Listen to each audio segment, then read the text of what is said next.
Bien, entonces avanzamos en la historia clínica. Ya sabemos que el examen neurológico es importante, pero todo lo que hacemos en el examen neurológico tiene que estar transcrito ¿dónde? En lo que se llama la historia clínica o expediente clínico. Y para eso, en general, lo primero que tenemos que hacer es los datos de filiación.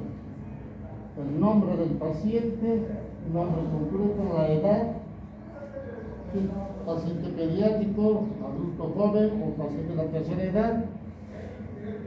De acuerdo a cada hospital hay un código, un número, que es el número de la historia clínica o expediente clínico, ¿no? Entonces, eso se tiene que poner ¿para qué? Para que vaya al archivo donde se pueda encontrar fácilmente lo que nos interesa. Otra de las cosas es la fecha de ingreso. No olvidar, siempre anotar la fecha de ingreso. Una dirección donde vive, ¿no es cierto? Y obviamente la fecha de ingreso se deja para el final. Aparte de eso, un teléfono de referencia para comunicar cualquier eventualidad a los familiares. Entonces, tenemos que tener, mejor si tenemos 2 o 3 teléfonos de referencia, pero uno tiene que ser obligado. Aparte de eso, preguntar si el paciente está despierto y consciente, si es diestro o zurdo, si escribe con la mano derecha o la mano izquierda. Otra de las cosas, el grupo sanguíneo. En general, ya por protocolo en algunos hospitales se pide eso, ¿no? Y en algunos documentos, en algunos países ya está el grupo sanguíneo. Y si no, se pregunta al paciente si sabe o no el grupo sanguíneo. Y si el paciente tiene accidente en vía pública o agresión por terceras personas, accidente de trabajo, ¿no es cierto?, tiene que tener intervención policial. O sea, la obligación del médico es comunicar a ese paciente con un accidente. Y las alergias. Siempre pregunte si el paciente tiene alergias o no. ¿Por qué? Porque si ustedes administran cualquier medicamento que el paciente es alérgico, provoca un shock anafiláctico. Entonces, ¿qué es lo que pasa? En vez de mejorar a nuestro paciente, estamos complicando su situación de su enfermedad. Luego de eso, anotamos qué cosa. El motivo de internación. ¿Por qué vino al hospital y por qué se está internando? En 2 palabras. O una. Motivo de internación, cefalea. Motivo de internación, lumbalgia. Motivo de internación, accidente o politraumatismo. Entonces, con una palabra o 2 palabras se dice de por qué se está internando. Y luego viene la enfermedad actual. Entonces tenemos paciente que tiene cefalea desde hace 3 días en forma aguda, que no mejora con los analgésicos ni con los antiinflamatorios. Además, presenta náuseas y vómitos. O si tiene lumbalgia, paciente que tiene lumbalgia aguda secundaria a esfuerzo realizado en su actividad laboral que le impide caminar.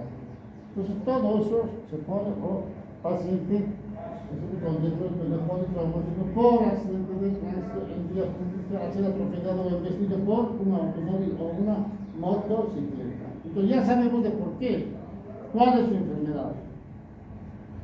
Y empezamos a preguntar los antecedentes, los hábitos. Y obviamente, tenemos que preguntar, ¿usted fuma? Dice, no fuma.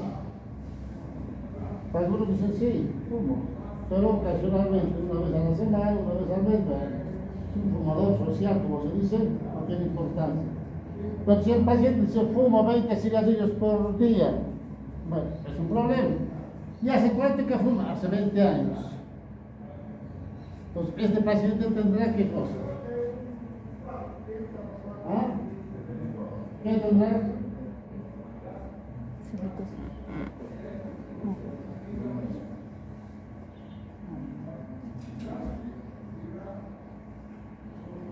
La nicotina, ¿qué provoca? Ya llevaron un neumo, ¿no es cierto? Ya saben.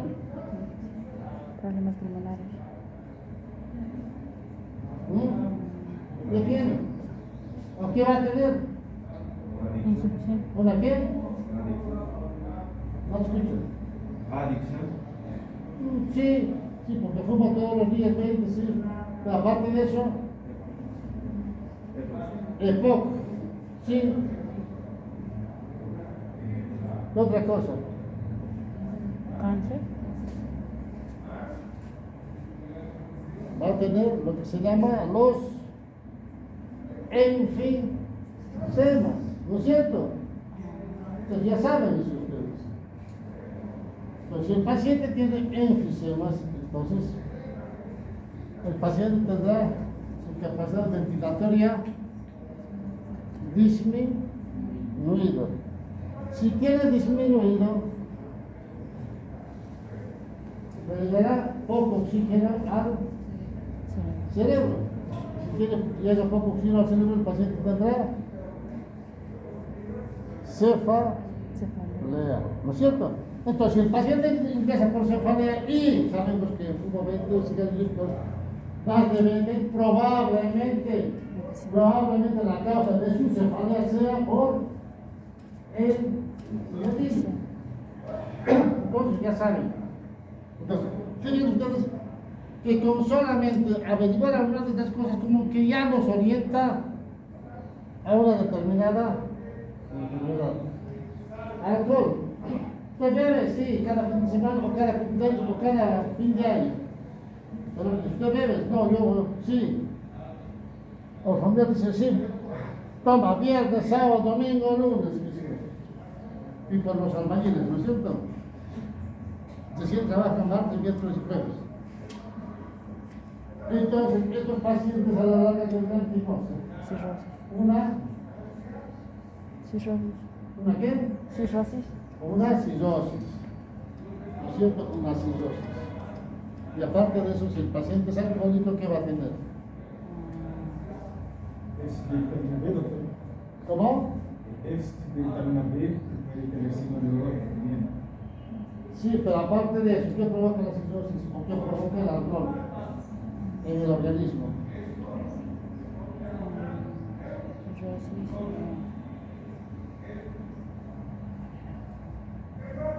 Una alteración de la coagulación, ¿no es cierto? Entonces se altera la cascada de coagulación. ¿Qué factor? La llevar en hematología, ¿no es cierto? Saben. Por eso les digo, ustedes tienen que llevar, no tiene que ser la última materia, no antes, porque todo eso se pone en práctica. Entonces uno tiene que empezar a relacionar todo lo que aprendió, poner en práctica para definir la patología. Entonces este paciente sí tiene un deterioro neurológico, el paciente tendrá probablemente un ACV hemorrágico. ¿Por qué? Porque los pacientes que tienen cirrosis, aparte de eso, ¿qué tienen? Hipertensión arterial, hipertensión portal, ¿no es cierto? Gastro ya llevaron, pues ya saben, o tampoco llevaron gastro. Estamos ¿Ya llevando. saben entonces? La sesión va a llevar la materia, el tema es de cirrosis.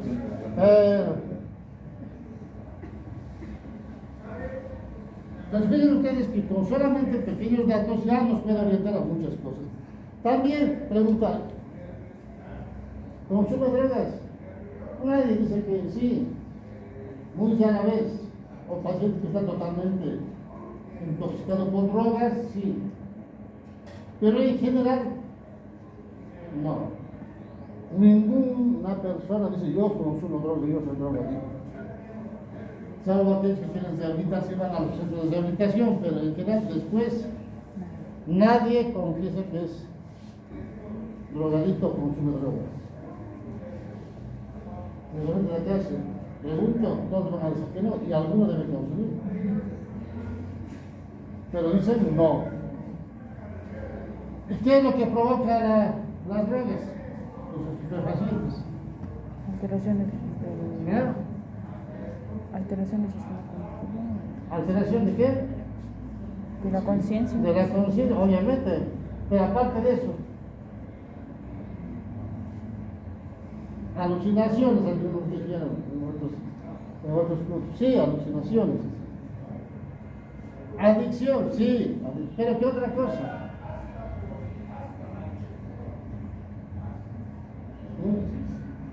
Provoca una vasculitis.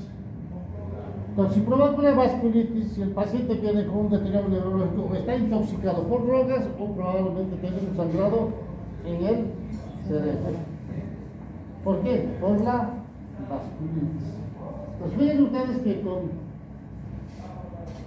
solamente averiguar algunas cosas ya podemos llegar o inferir que el paciente puede tener alguna patología de acuerdo a los antecedentes. Se puede averiguar en la diuresis, fundamentalmente la diuresis, tanto en las mujeres totalmente diferente, en los hombres, pacientes de la tercera edad tienen poliuria y difteria. Las mujeres fundamentalmente cistitis y las infecciones urinarias de repetición, ¿no es cierto?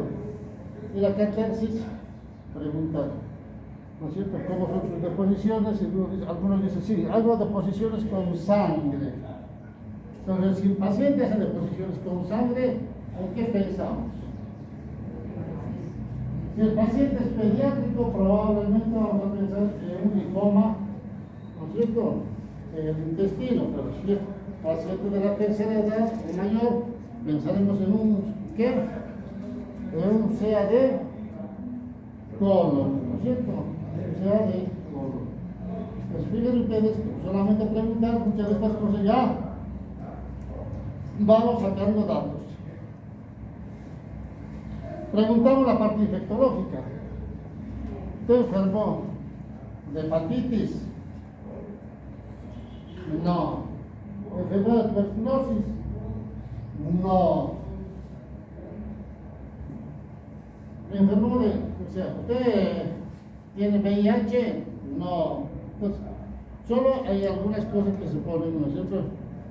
Pero puede tener alguna otra enfermedad que no está en la historia clínica y se nota. Metabólicos, ¿no es cierto? ¿Usted es diabético? Sí, ¿desde cuándo? Desde hace 20 años. ¿Usted tiene gota? No. ¿Usted tiene sobrepeso? Sí, porque se ve. Entonces, cuando tiene sobrepeso, ¿qué es lo que calculamos? Índice de masa corporal. ¿El qué? Índice de masa corporal. El índice de masa corporal. ¿Para qué? El grado de obesidad. ¿Ah? Grado de obesidad. Para darle el grado de obesidad, ¿no es cierto? Entonces, digamos que estos datos nos van a ayudar a definir nuestra conducta. En problemas respiratorios, preguntar si tiene tos frecuentemente, si tose, si tiene la expectoración. O no tiene, ahora si tiene, ¿qué tipo de expectoración? Purulenta, ¿no es cierto? Si tiene disnea, ahora sí, el paciente, aparte de tener expectoración, tose y escupe con sangre, lo más probablemente tenga una hemoptisis, ¿no es cierto? Preguntar si no enferma con neumonías a repetición o simplemente el paciente tiene asma. Todo eso provoca una disminución de la capacidad ventilatoria, ¿no es cierto? Y pasamos a lo que es antecedentes cardiovasculares. Preguntar si el paciente es hipertenso, si tiene un ANGOR, un infarto agudo del miocardio, una disnea de mediano o pequeño esfuerzo por su insuficiencia cardíaca y, obviamente, cuando hablamos de ANGOR, ¿a quién nos referimos? ¿Qué es el ANGOR?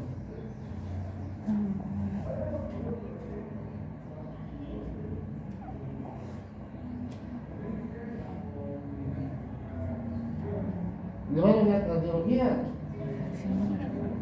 ¿Sí o no? Pues ya saben. ¿Qué es el ANGOR?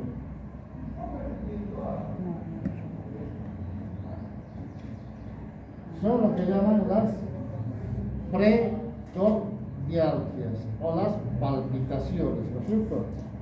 El paciente no te dice, doctor, tengo ANGOR. Dice, doctor, tengo palpitaciones, me aprieta el pecho. Se agarra a la izquierda.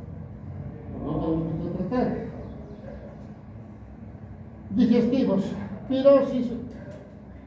Pregunta si tiene pirosis, si enfermedad o tuvo úlceras, si tiene gastritis, algunos tienen gastritis crónica, algunos ya tuvieron úlcera, ¿no es cierto? Y la famosa pirosis. ¿Qué es la pirosis? ¿Ah? ¿Qué es la pirosis? ¿El qué? El reflujo, la famosa vinagrera, ¿no es cierto?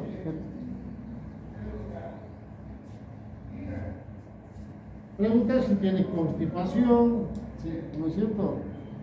Si tiene deposiciones con sangre, si vomita con sangre. Entonces, si vomita con sangre, probablemente el paciente tendrá una úlcera, ¿no es cierto? Y eso se llama hemorragia digestiva alta. Y si hace deposiciones con sangre, tendrá una hemorragia digestiva baja. Eso ya llevaron ustedes. Entonces saben más que yo. Entonces, estos antecedentes nos sirven para orientarnos en la enfermedad de nuestro paciente. Tenemos la parte urológica. Entonces tenemos lo que llamamos las cistitis, las uretitis, las nicturias, polaquirias y las disurias. Eso ya hablamos hace un momento, que las polaquirias y las nicturias se presentan más en los varones, las cistitis, las uretitis y las infecciones urinarias, más frecuente en las mujeres de la tercera edad. ¿No es cierto? ¿Eso por qué será?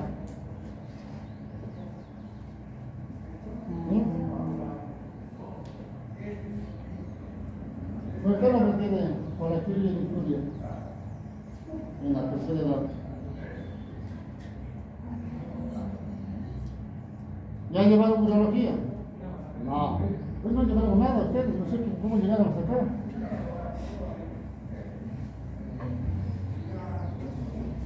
Un problema prostático, ¿no es cierto?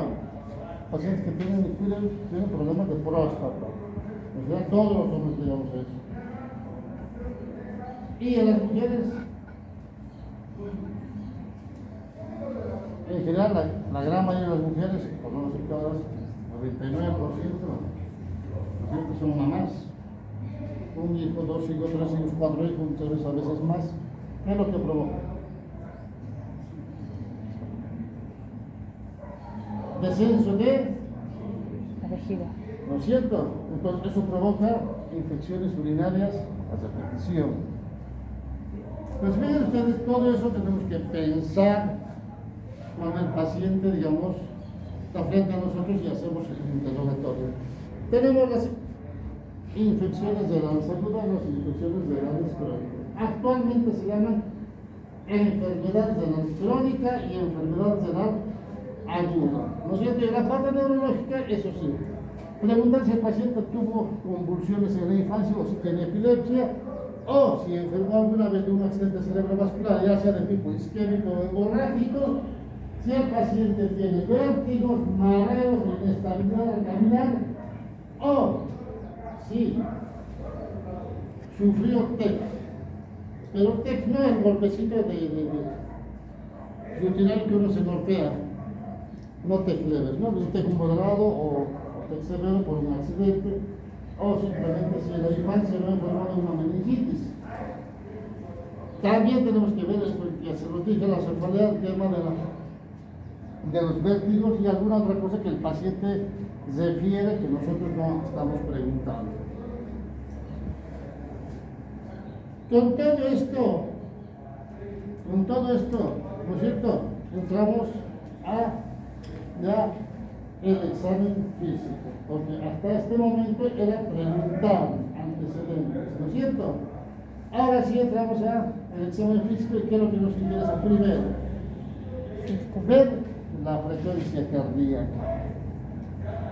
la frecuencia respiratoria, la saturación de oxígeno que tiene nuestro paciente. Y obviamente la temperatura axilar, obviamente ahora ya no existe la temperatura axilar. Tenemos el aparatito y le acercamos a cualquier parte de la piel y nos marca la temperatura, ¿no es cierto? Bueno, entonces, otra de las cosas que tenemos que averiguar es el decúbito. ¿Cómo está el paciente? El decúbito activo significa que entra caminando. A veces el paciente entra en silla de ruedas, a veces entra en camilla. ¿Pero por qué entra en silla de ruedas? Porque no puede caminar. O silla de ruedas porque no puede mantenerse de pie. Entonces, ahí sí tenemos que preguntar si es obligado, es pasivo, preferencial o indiferente. ¿De acuerdo a cómo vemos a nuestro paciente? La piel y faneras. En la piel y faneras vemos el color de la piel y el profismo. ¿Ya llevaron dermatología? No. Por eso les digo, no llevaron nada ustedes. Yo no sé por qué pusieron esta materia como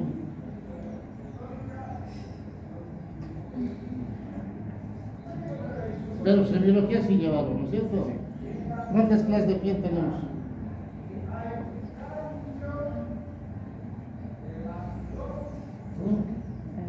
Coloración de la piel, color de la piel, oscuras, claras,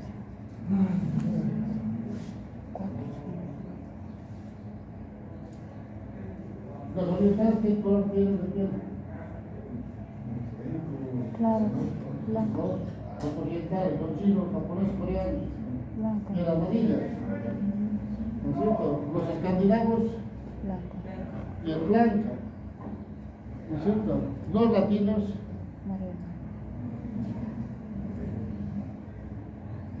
y el moreno, morena o trigueño si quieren, o algunos que se piel de canela, no sé. ¿No es cierto? Hay varios tipos de color de piel. Pero tenemos que notar el profismo, la piel, tocar. Si ustedes se tocan ustedes, la piel está básicamente elástico, ¿no es cierto? Crujiente e hidratado. Pero los pacientes de la tercera edad, seco, poco elástico, por eso que cada vez que estiran se rompe la piel y hacen úlceras. ¿No es cierto? La distribución pilosa es totalmente diferente tanto en el hombre como en la mujer. Las uñas del signo alquilerio, tenemos que ver si el paciente si no tiene estos signos, pero para que no se ve el tema de los signos de la uña, por ejemplo.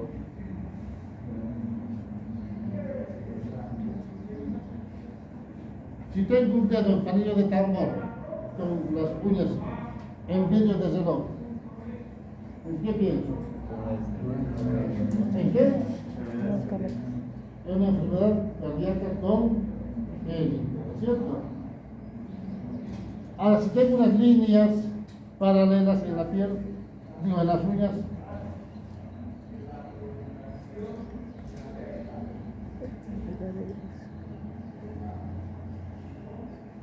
¿en qué pensamos? A ver, fíjense cada uno. Si tiene vitamina, unas ¿tienes líneas vitamina? paralelas. No, ¿Mm? ¿En qué pensamos?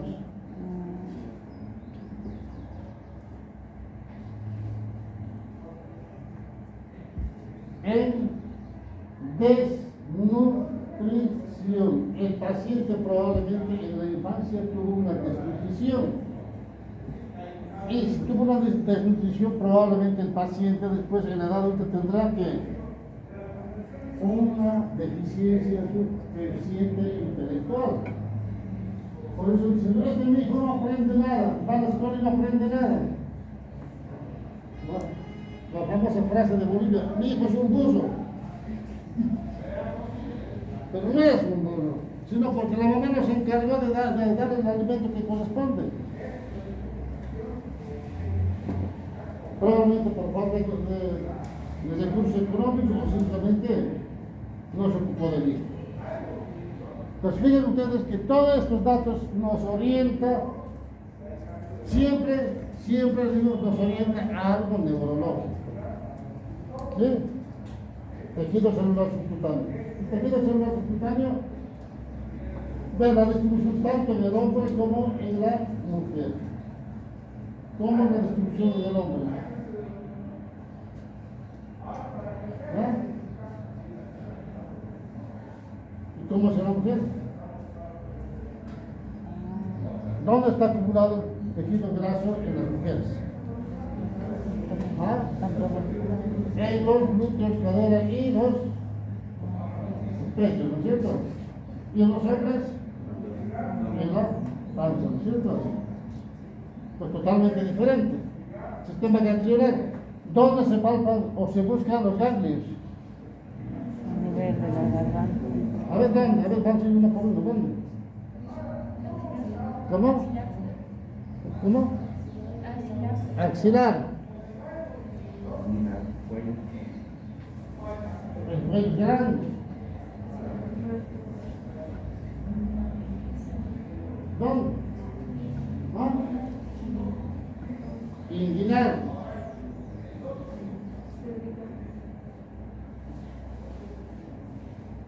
Cervical, en la parte posterior. Retroauricular, si quieren, y al lado del esternocleido masculino, ¿no es cierto? Pues fíjense ustedes que tenemos que buscar todo eso. Si tiene ganglios. Si tiene ganglios hay dos cosas. Si el paciente tiene fiebre, probablemente sea un proceso inflamatorio. Si el paciente tiene sospecha de un cáncer, tendrá una metástasis, ¿no es cierto? Una metástasis. Entonces, fíjense ustedes que tenemos que hacer eso. La forma de la cabeza. ¿Qué forma tenemos? Normocéfalo. Cuando dejamos ahí, porque si no, vamos a demorar mucho más. Tenemos que ver si tienen sobreelevaciones o depresiones. Si nosotros vemos que tienen depresión, probablemente tengamos que empezar una fractura de hundimiento del cráneo, o si es paciente de la tercera edad, lesión osteolítica que se va deprimiendo por un tumor óseo. Y si tiene sobreelevaciones puede ser también un tumor óseo, pero de tipo, digamos, benigno como los osteomas. O a veces algún quiste en el tejido celular del cuero cabelludo. La forma del cuello, ¿qué forma tenemos? Tenemos la forma cilíndrica. Tenemos que empezar a palpar tiroides y las adenomedarias. ¿Cómo se examina la tiroides? ¿Ah? ¿Cómo se examina?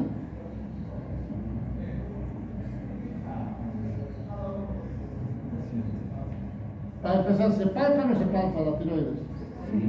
Se palpa, ¿sí? ¿Seguro? No se palpa. Si se palpa es patológico. No se palpa. Y para palpar, el examinador debe estar detrás del paciente que está sentado y con las manos, los dedos, tenemos que palpar la parte anterior supraesternal. Y le pedimos al paciente que degluta o trague para ver si sube o no. Si en ese movimiento palpamos la tiroides, el paciente tiene un tumor, un quiste o algo en la tiroides. Eso ya lo saben por semiología. Ahora, si llevaron endocrino también saben. Tórax, la forma del tórax, ¿no es cierto? Tenemos que ver la expansión, así avanzamos rápidamente porque estamos demorados. Expansión de las vértebras, expansión de las bases. Cuando exploramos eso, tenemos que ver ¿cuál es el músculo respiratorio? diafragma. ¿Y los accesorios cuáles son? Los intercostales, ¿no es cierto? Entonces, ¿qué tipo de respiración normalmente tenemos?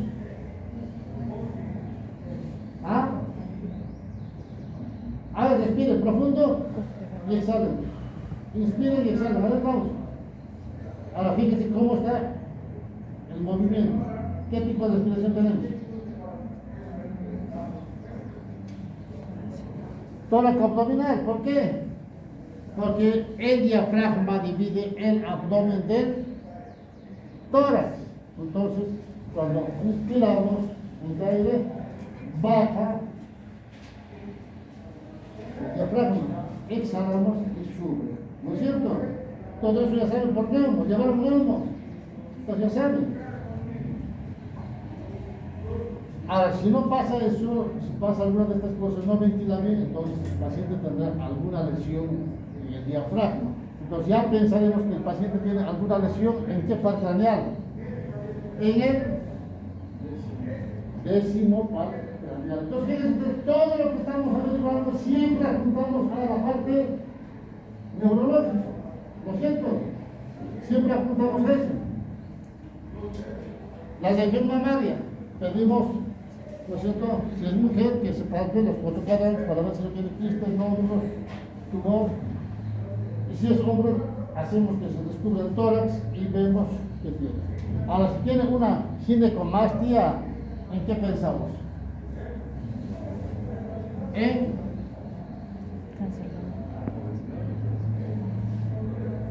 qué pensamos?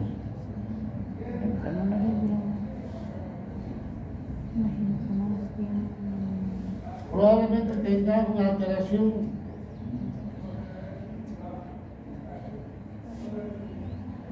del eje hipotálamo hipofisiario, alteración del perfil hormonal. ¿Y qué hormona estará alterado o aumentado? La prolactina. Si tiene alterada la prolactina, pues sí, tendrá un prolactinoma. ¿Y dónde podemos encontrar el prolactinoma? A nivel de la silla turca. ¿Y qué tenemos en la silla turca? La hipófisis. Y cuando se altera o crece el tumor en la hipófisis, se llama adenoma de hipófisis. Entonces, nuevamente volvemos a lo que el paciente tiene siempre enfocado en la parte neurológica, ¿no es cierto?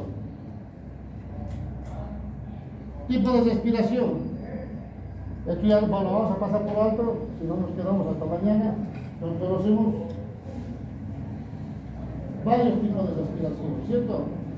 Y nosotros tenemos ese tórax abdominal, la auscultación, pulmón derecho, pulmón izquierdo, ¿para qué? Para auscultar el murmullo vesicular, aparato cardiovascular, la auscultación, auscultamos los 4 ruidos y ¿se auscultan los 4 ruidos? No. ¿Llevaron cardiología? Ya llevaron, entonces ya saben. Entonces, ¿cuáles son los ruidos que se auscultan y cuáles no? Normalmente el 1 y el 2, ¿no es cierto? El 3 y el 4 si se ausculta es patológico. Soplos, tenemos que ver si tiene soplos, edema en miembros inferiores, ver si no tiene fallo de bomba y buscar los pulsos periféricos. ¿Cuáles son los pulsos periféricos? Radial, cubital, Radial, dijeron, ¿qué más? carótido. ¿Ah? Carótido. ¿Cuál? Carótido. Femoral. Popliteo. Después, Carótido. vemos, tenemos acá el, Corítido. tenemos el, Axilar. tenemos el, Radial. tenemos el, tenemos el, medio, ¿no es cierto? Entonces tenemos que auscultar todo eso. Ahora, si no encontramos pulso en nuestro paciente, el paciente estará, ¿ah? ¿Cómo estará? ¿Alguien dijo algo? Muerto. ¿Cómo estará? Muerto. ¿Alguien dijo ahí? ¿Está? Muerto. Muerto. Un paro. Porque el pulso lo palpamos cuando el corazón funciona. Si el corazón está en paro, no hay pulso. El paciente está muerto, ¿no es cierto? Por eso que cuando yo busco datos, no encuentro el perio, no encuentro, entonces voy subiendo hasta la carótida. Si la carótida no encuentro, pues el paciente está muerto. Pero si en alguno de esos encuentro el pulso, porque todavía el paciente está vivo y el corazón le sigue funcionando. Bien, aparato digestivo, la palpación y la auscultación. Entonces tenemos que palpar el abdomen y por segmentos. ¿Cómo se divide el abdomen? ¿En 9 cuadrantes o 4? En 4 cuadrantes. Sí, los 6 cuadrantes son 4, ¿cierto? Después, en 9, ¿cuáles son? Microbastio, epigastrio, epicondilo, derecho, facilita derecha, facilita derecha.